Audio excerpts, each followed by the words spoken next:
There's no true leadership without communication. I talk about this all the time, and I think it's important to clarify and solidify this idea or this notion that effective leaders are effective communicators. But there are a lot of elements that play into how do we communicate in the most effective manner, and how do we use our communication to create the greatest impact. When I first started speaking for my business, I used to go give a lot of information. I used to go into a lot of detail about a lot of things that didn't really matter because I didn't really understand that communication is meant to be impactful. So, in this conversation of sincerely speaking, I want to break down the three main things that will turn your communication from interesting and maybe even motivational to truly impactful. So, stick around. You need confidence to move forward. Without confidence, you can't really achieve that dream, desire, calling, or lofty element, venture that you've had in your heart to do. Have you heard that before? That's what most experts and gurus out there sell you. Well, I have a slightly different take on it.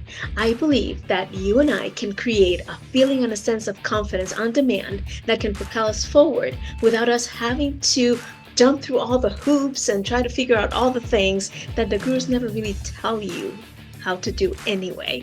So if you have been struggling with this notion that you need more confidence, or if you simply have a goal, a dream, an aspiration, a movement, something that you want to start in this world, an impact that you want to have in others, and an influence that you want to use to support and help and do some good out there in the world, then I invite you to head on over to confidence.marciamaro.com, where you are going to find an amazing offer for my course, Confidence on Demand, which will give you the three secrets to generating that feeling and that sense of confidence when and where you need it. So again, head on over to confidence.marciamaro.com and take advantage of this opportunity to generate and create confidence when and where you need it. And in the meantime, stick around and chat with me here on Sincerely Speaking. See you soon. There's an analogy that I want to use as we discuss this whole idea of impact within the leadership communication space. And the analogy is our communication and the way we communicate as leaders is similar to a playground. Now, there's a reason why I use the playground as this analogy. When I was a little kid, I don't know what kind of kid you were, but I was the kind that would sit in a corner and not play with anybody. I would placidly sit with a book, even pretending to read sometimes, but with a book, just looking at the kids, watching what they were doing, and not ask to be included and not make any kind of effort to be part of the games that were happening. I would just sit in a corner and be by myself. Sometimes I would even stay in the classroom with the teacher on purpose. But those days when I was invited in to play, that those days were just special moments because deep down I did want to play with the other kids. I just didn't know how to ask. And I felt a little shy and introverted and didn't make the approach. But those days when I was invited to play, those were magnificent, glorious days where I would go home all happy and excited. But even worse than those days when I was not invited to play were the days when I was invited to play, but then I wasn't included in the game. It felt almost like a tease, right? So when I look at communication, I feel like we can be one of those three scenarios, right? In one of those three scenarios, we can either not invite, not be invited to play, but not ask to be invited to play either. So staying on the sidelines, we can be invited to play, but not included, or we can be invited and included. And those three scenarios are going to help us understand the three key elements that will elevate your communication as a leader from simply effective to impactful, to making a difference in not just the way you do things and your life, but in the way that people around you conduct themselves, the way that the team involves each other in the things that get to be done, and the way in which your vision gets to move forward. So, the very first element is that part of inviting them to play, right? So, being in the playground and being invited to play, getting out of that space of being just by yourself in the corner, right? That being by yourself is what most leaders tend to think that leadership is, which is lone wolfing it and doing it all yourself and doing it all on your own, right? But when you get to the space where you understand that there's an invitation that gets to be made, that you don't have to do it alone, and you invite people in to be part of your vision, that involves something called charisma. And that is the very first thing that we get to use in order to elevate our communication as leaders is charisma. Now, charisma has been often seen as an all or nothing kind of thing, kind of like confidence or poise or self-assurance. People tend to think that these things just come naturally to certain people and that you either have it or you don't, and that once you have it all the time.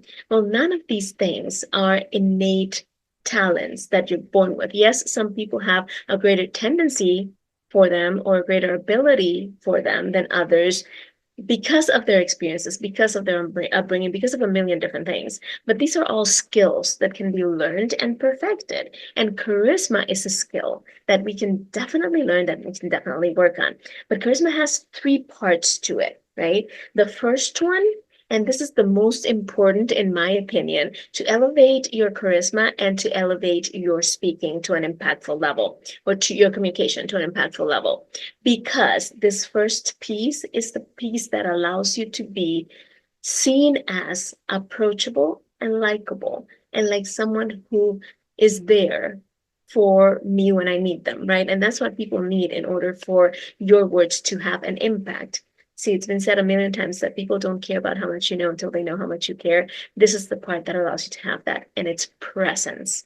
Presence. It's being fully in the moment. It's when you are speaking to someone, there is nothing or no one more important than that conversation that you're having. So when you can add the level of presence that allows the other person or people to feel like they are the most important thing in your life at this moment, like you're 100% fully there, like there's nothing that is dividing your attention, then that elevates your ability to invite them into the conversation, to make them feel like they're part of this dialogue, to make them come and join you in your vision and whatever it is that you're trying to do, so that you can create that greater impact. The second part of that is often called power or authority. Now, I want to clarify that this doesn't mean you have to be bulldozing and that you have to have all the right answers or all the answers for that matter at any given moment in time.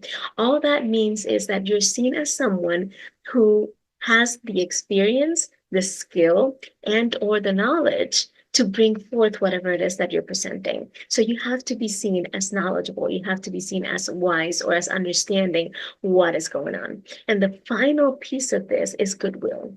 It's wanting everybody involved to have a win, win, win, win, win in however many directions it gets to be split. So when you can bring those three things together, the presence, the power, and the goodwill, then you can elevate your charisma, which will make you more likable, more approachable, and people will listen to you more.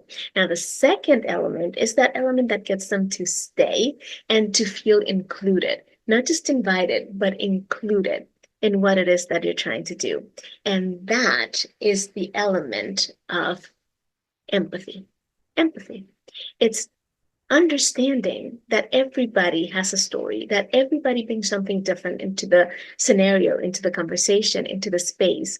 And it's validating that they have a right to feel the way they feel, the same way that you do, and that you come up as authentic and as genuine because you accept that other people get to bring in what they need to bring in so that you can be open with what you get to bring, right? So that empathy piece is linked very closely with authenticity, in that the more you are open, vulnerable, and sincere in your approach to people, the more they will feel like they can do the same. And then you can put you can put yourself in each other's places and understand where the other person is coming from, and get to the space of validating each other in thinking, okay, I can see, I might disagree, but I still can see how you got to that conclusion or why you believe what you believe. And we can start from a point of common ground as opposed to a point of contention. And that immediately elevates your ability to lead and to create an impact with the other people. Now, for the final one,